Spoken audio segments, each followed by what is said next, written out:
What does it take to get comfortable with your own voice and be vulnerable with people you've never met before? Discover this and more with my guest, Tiffanee Cook, on the Stand Out Get Noticed podcast.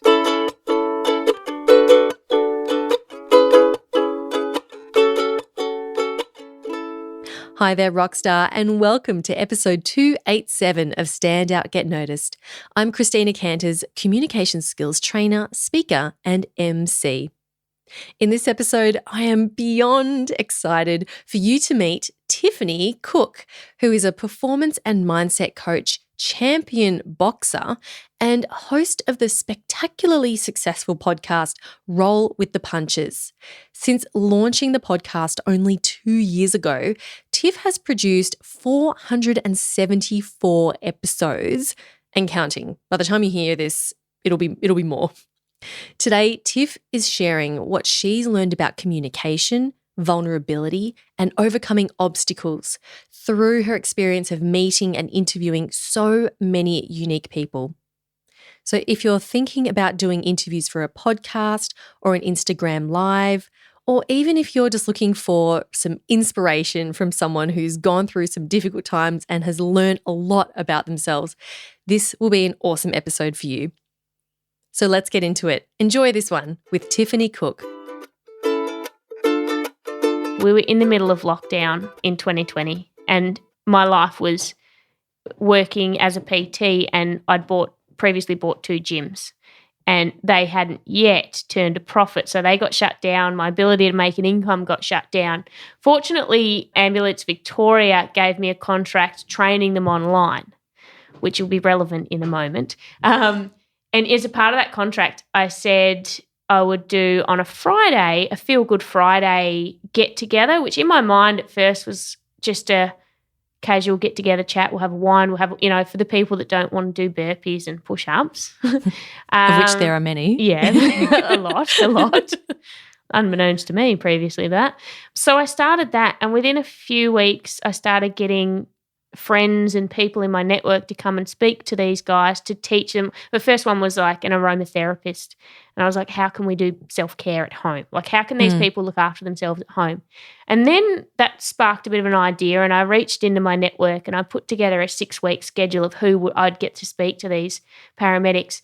And I looked at that lineup and went, oh, wow, that is tens of thousands of dollars worth of keynote speakers. And these are people in my network. And I absolutely loved that. And in the middle of rolling those out, I thought to myself, well, I could keep doing these, hold on to the audio, maybe one day when I've got 20 or 30 of them, roll them out weekly as a podcast. And in the middle of all that, I'll learn how to podcast myself.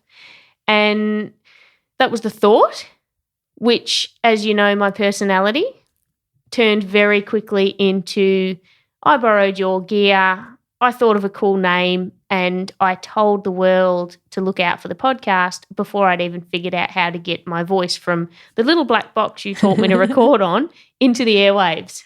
No, I love that. Just diving head in. Why not? I think that's one of the best ways to get started. Yeah. Then there's no hesitation or faffing about or procrastination. You just go for it. Yeah. And, the driver for it was that in the position I was in with business and work, I thought to myself, everything is beyond my control right now. Wouldn't it be a shame to run around in the middle of these lockdowns when we're allowed doing PT sessions or finding a way to pay the bills if the world's going to make me lose everything anyway? Like, what if this is bankruptcy for me? What if this is starting again? And so the last thing I would want to do is spend that time trying to earn money. So I thought, well, I'll spend that time building skill on all of the things that can't be taken away if the worst happens. And that was, I've always loved speaking and presenting. So I went, well, I can develop communication skills here. With my association with the ambulance, I have a little bit more, gusto in approaching people and saying, hey, would you come and do this? So I felt like I could improve my network and weasel my way into higher network people. And yeah, so that's where it all kind of started. It's such an admirable attitude to have during that time where a lot of people were crumbling and throwing their hands up in the air and going, I don't know what to do now. Yeah. But you know what? I think I'm good in crisis and sometimes better in crisis control than making decisions outside of that space. You know, when you're What do you think that is? I don't know. I've just had a weird, I remember sitting in the park in St Kilda in the middle of lockdown doing a live Facebook video before all of this and saying, I know that something really good is going to come for me from this experience, and I don't know what that is yet, but I know it's coming. And I meant it. I wasn't just talking rubbish. I was like, I feel it. Yeah. And I think that it's the process of letting go. I've always had trouble letting go. So I think when you're forced to let go, you've got all of this room to open your eyes and your arms up to something new and something amazing, see opportunities. And yeah, kind of helped that one of my mates was a podcasting guru that had some spare gear. Oh, well, I did my bit. I did what I could.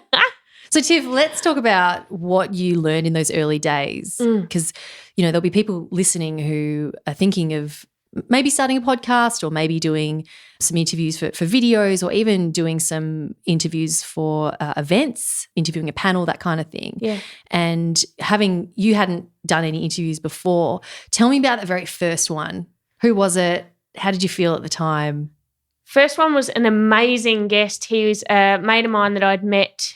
I call everyone my mate once I've met him once, by the way. He's a mate of mine I met through Craig Harper. He was a former Special Forces, Special Operations. He was in the bomb squad, had incredible stories to tell. So as soon as we got one of our kind of little lockdown lifts, I said, hey, will you come to the gym studio with me and just practice recording a first podcast? So we recorded 2 episodes that day and it was just really fun. I had no real plan. I knew enough about him and some of his stories, but I was really curious and excited to hear them. So I think for me, the naivety was the gift for me. The not researching or planning or knowing, but just being genuinely interested made me really excited and made me naturally fall into a great interview style that worked for me. But one thing I learned throughout that is this whole planning, not planning balance. And for me, not planning was the key, but I wasn't even really conscious. I would write down a handful of questions. Like I would spend, and I'm like this with everything I do. I'm like this with presenting or keynotes or workshops that I run. I spend a lot of time in my mind unpacking and deciding and figuring out what content blocks and what we want to get out of this. And I overthink it and I go over it. And so I have a bit of a plan, but then I never refer to it. It's like wearing a life jacket in the water. It's like learn to swim and then just have the life jacket there, but don't rely on it and you won't need it. But if you don't have the life jacket, you might just, if you miss a beat. And it occurred to me, I remember having Dave Hughes on in the fairly early days. I can't remember what number, but he was difficult to lock down a time with. And I remember shooting him back a message going, what about these 2 times? And then literally an hour before one of those times, he gets online and goes, oh, what about in an hour? And I remember kind of freaking out and going, I'm not prepared. I'm not prepared. And then I was like, Tiff, you don't prepare anything. It was like when the first time I consciously realised that I don't actually have a plan when I podcast. So I was just like, okay, yes, let's do it. So just trusting in your own processes. Yeah, trusting in your own process. But listening's the biggest thing. If you are curious and you are there to listen, then you won't go wrong. I know a lot of people have that thought of, what am I going to say next? Yeah. Like a lot of people are in their own heads thinking about, what am I going to say? Yes. As opposed to listening. Is that something that you ever experience? Yes and no. And I think that it's a skill, and I'm very aware that I feel sometimes shifts in my environment can put me in and out of that state for a little bit. It's not somewhere I naturally sit. That's why I think having a plan, like a security blanket, a few notes in front of you, so that if you feel like you're listening to somebody and you don't yet have your next question, or they're bringing that piece of conversation to a bit of an end, you can grab your next, here's another thing I can lead into talking about. You mentioned changes in environment before. What do you mean by that? All right. So in was it late last year, late 2021, my old housemate works for Channel 31 and he said, I want to pitch your show to the network. So I was like, absolutely, we'll do a TV show out of this. And again, we were in a period of semi-lockdown. So we didn't have access to the studio. So at first he would come to my place, set up. It was still done over Zoom. So it was the same process, yet behind my camera, there's this huge lights and camera setup and a producer walking around doing stuff. And it was weird because I'm doing the same thing I always do, but in my head, there was this hyper awareness and I couldn't get in the conversation the same. And I was like, oh my goodness. It's like that almost you're in the conversation and then there's also that level of you watching and analysing and over-analysing, which is what a lot of people would experience in their first few episodes or first few conversations where they're like, oh, I'm so aware of where am I looking, where are my hands, what does my face look like on the camera on Pete's camera that I can't see, all of these questions. And so changes in environment like that for me highlighted that always have to be a little bit prepared and you just got to understand that maybe how you feel in a different environment doesn't necessarily mean you're not doing a good job. It's like managing your perception of what's going on in the moment.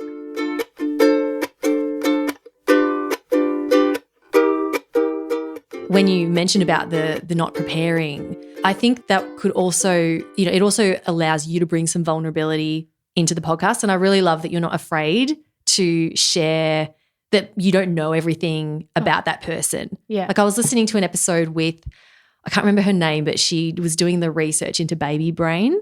Oh, Sasha Davies. Sasha, and you at the start, you said, do you have kids? I should probably know that, actually. And a lot of podcasters would have edited that out, because it's like, oh, I don't want to show that I haven't done my planning, I haven't done my prep. But you were like, no, it's fine. I'll just keep it in. And I really love that vulnerable side that you're okay to share. Were you always okay with sharing that side of yourself? Do you know what? The podcast has been an incredibly therapeutic and personal development but healing process for me as a human and on many levels. And one, even just as a coach, it's allowed me to feel very confident in just being authentic. And when people approach me for coaching now, I don't have to pretend anything. I'm not pretending to have the answers. I'm pretending the opposite, I don't have the answers, but I have the most amazing resources. And I think I have a really unique way of thinking and thinking differently. And I only discovered that because I allowed myself to ask the questions or make statements or say things that some people would be like, oh my God, I can't believe she said that on the podcast. I can't believe she asked that stupid question. Is there a question that stands out to you where you're like, oh, should I keep that in? And you did anyway? I think there's been way too many for any to even stand out.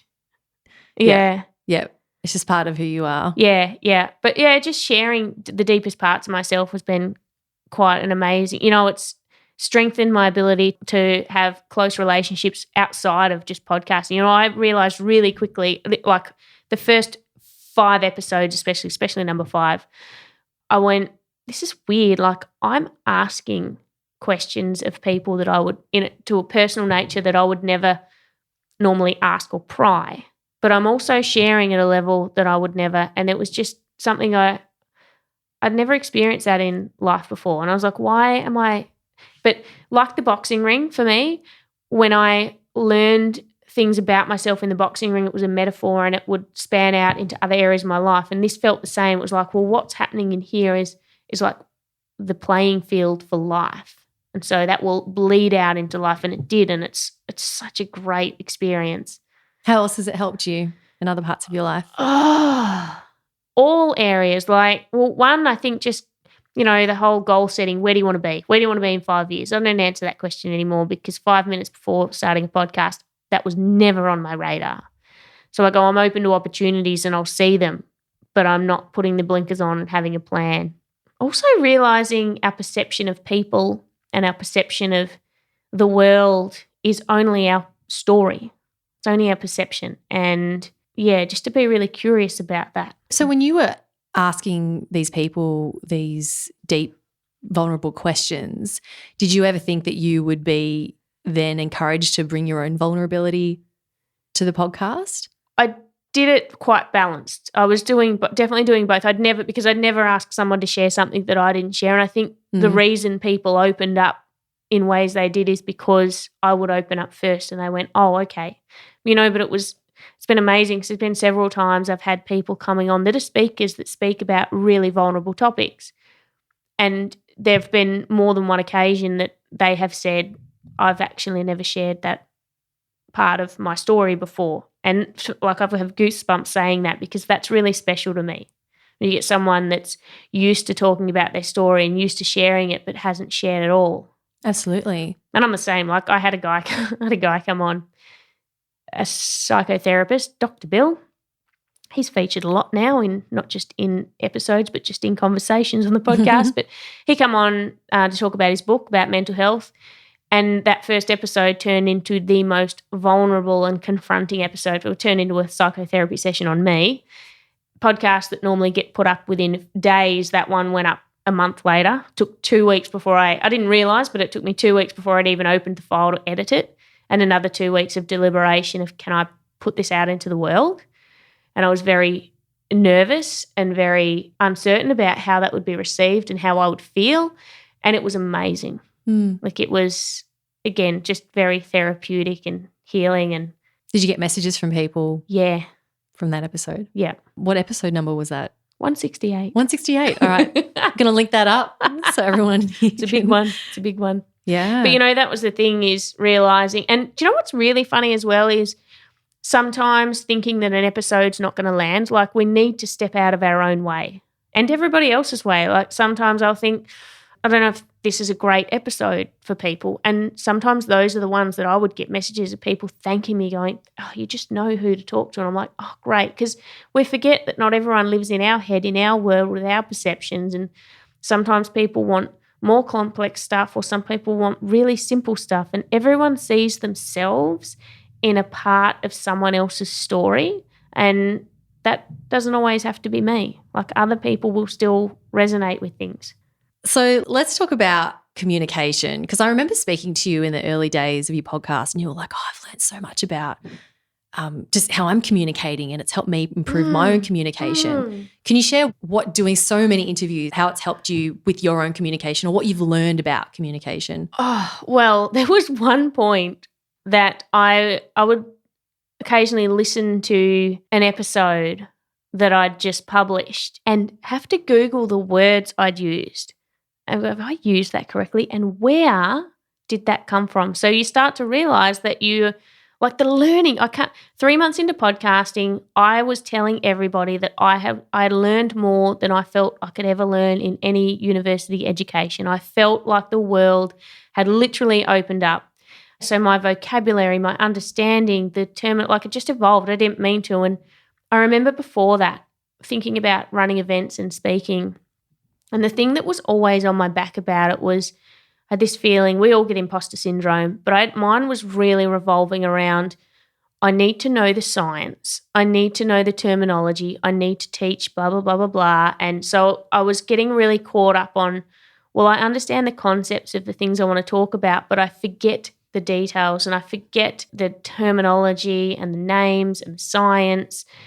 And like that doesn't happen anymore because I've just embedded myself so much into so many conversations that you just understand the world differently. You understand topics differently. It's weird. Like the amount of times I had to Google a word I'd used. It's like you're a little baby. I just think about this because like I've got a toddler and like she mimics like all these words that we say. And, you know, that's just how she's absorbing everything. And it's almost like you're doing a similar thing where you're just absorbing everything your guests are saying. Yeah. And also taking on some of their, like seeing how they view the world, their perspectives, their approaches. I'm a different person living in a different world, like both things. I'm a different person and the world that I live in is now a different world because of how I understand and perceive it and what I know. And there is no price for that. Like that is the most incredible thing to feel and experience. But I think back, sometimes I'll listen to a really old episode, being able to go back and listen to a different version of yourself and go, oh, wow. You don't realise, I remember a few episodes in calling Craig and going, okay, so I've got my head around doing this thing now and I want to get better at it, but I don't know what that is. Like, I don't know what being good at this is. There was no plan. There was no process for me. And to come along the way and listen back and go, oh, I've gotten better, but I don't know how. And I say that to Craig as well. So Craig Harper on the U Project, and he's done heading towards 1,000 episodes now, and I co-produce with him. And I said to him the same thing. I said, you're better now as a host. Your communication skills are better, and I can't tell you how or why, but it's the same thing. It's like you've just evolved in the way that you communicate and the way that you listen and the way that you interact. And there's just so much of that you can't teach, which is why I think people just be scared but do it anyway. Waiting's not going to fix anything. Waiting is not the answer. No, absolutely. You're right. You've just got to dive in and do it and accept that you might be a bit crap at the start. Yeah. And that's perfectly fine because you've never done it before. Yeah. You can't be naturally brilliant at something when it's the first time you've ever done it. Yeah. Were there some, thinking back to your early days, were there any like boo-boos that you made at the beginning where you're like, oh? I don't think there were any big boo-boos, but I noticed a drop of what I didn't realise. I think there was a bit of bravado. There was a bit of a facade in those first ones that fell away really quickly, and it wasn't a deliberate thing. Like, I didn't feel like it was there until I realised that it wasn't. Here's what I would recommend to anyone that's thinking about it. Don't, like, and I kind of hit on this before, but don't let your judgment stop you from putting an episode up. So I hear a lot of people say, if you think an episode's crap, don't put it up. Well, I don't know. It depends. What is the purpose of your podcast? What is your purpose of what you're doing? For me, it was, I held those two things I mentioned before really strong. That was improving my skills and my networking. So it wasn't about building a brand. It wasn't about building a sponsorship or a business or anything. So I held those at the forefront, and I promised myself that I would put every episode up. And I remember having one once with Tony Walker, the CEO of Ambulance Victoria. I was really excited at the time. I was working with the ambulance and I really loved him. And on the day that we recorded, I was feeling pretty flat. In the middle of the episode, I'm recording with him. I had that voice on my shoulder going, this is really embarrassing. You're really bad at this. You're not good at this. This is a terrible interview. Tony thinks you're blah, blah, blah, blah. And afterwards I listened to it and I went, oh, that was a really great conversation. And then I got feedback from one of my paramedic friends that said, Tony said that was really great, and you got him to talk about things that he didn't expect to be sharing. And I was like, oh, wow. Like, so when that imposter syndrome is there with you in the moment, just let it go. It's just your own crap. Yeah.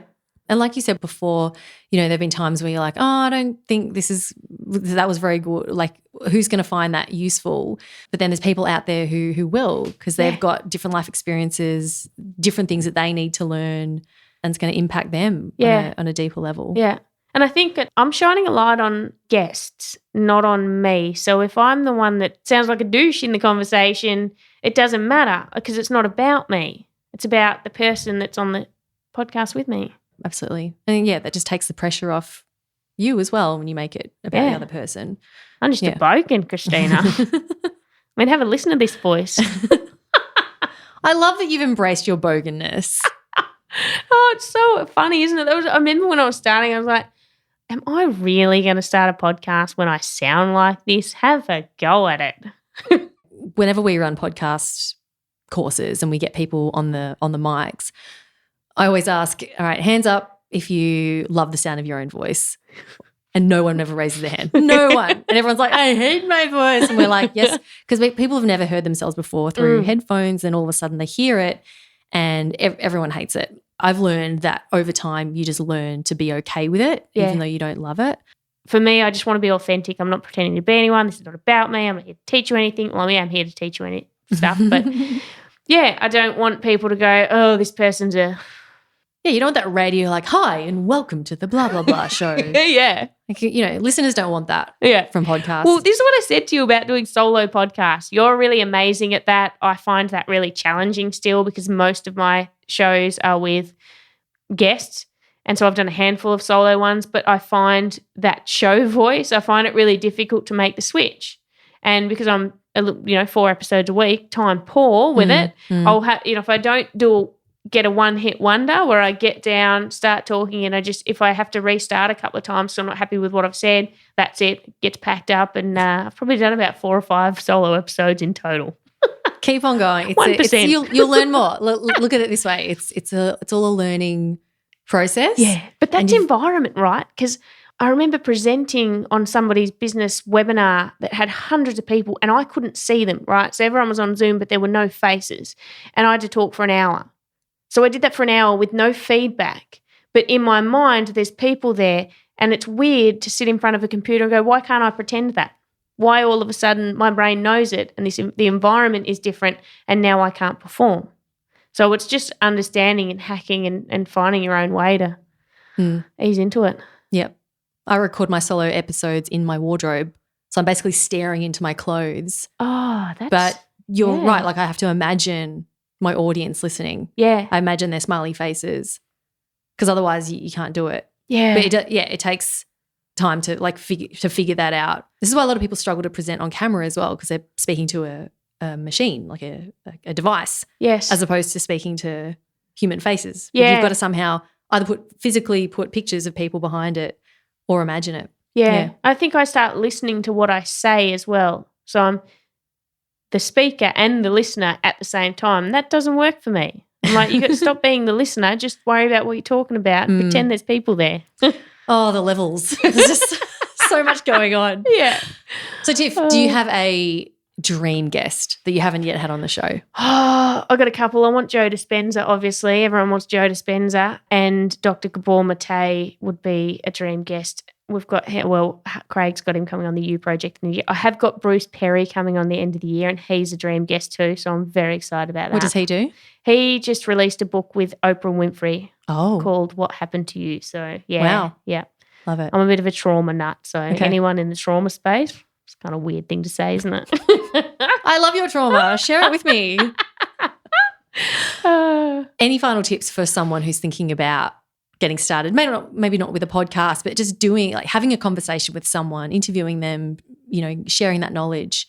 Just show up, be yourself, be okay with making mistakes, own them. Like your guests, just make them making your guest comfortable so that you're both just in a conversation, not on a show.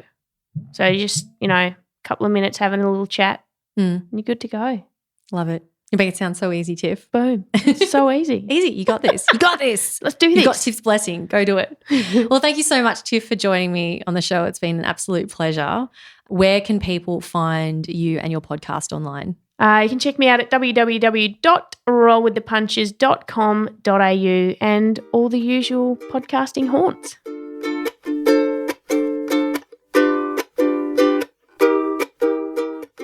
A huge thanks to Tiffanee Cook from Roll with the Punches podcast for being such a wonderful and generous guest on the show this week.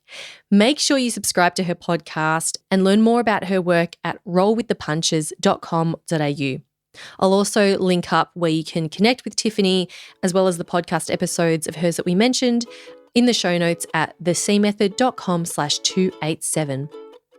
And that wraps this week's episode. Thank you so much for spending some time with me today. Keep on being awesome, and I'll talk to you next week. I'm Christina Canters, and this has been Stand Out, Get Noticed.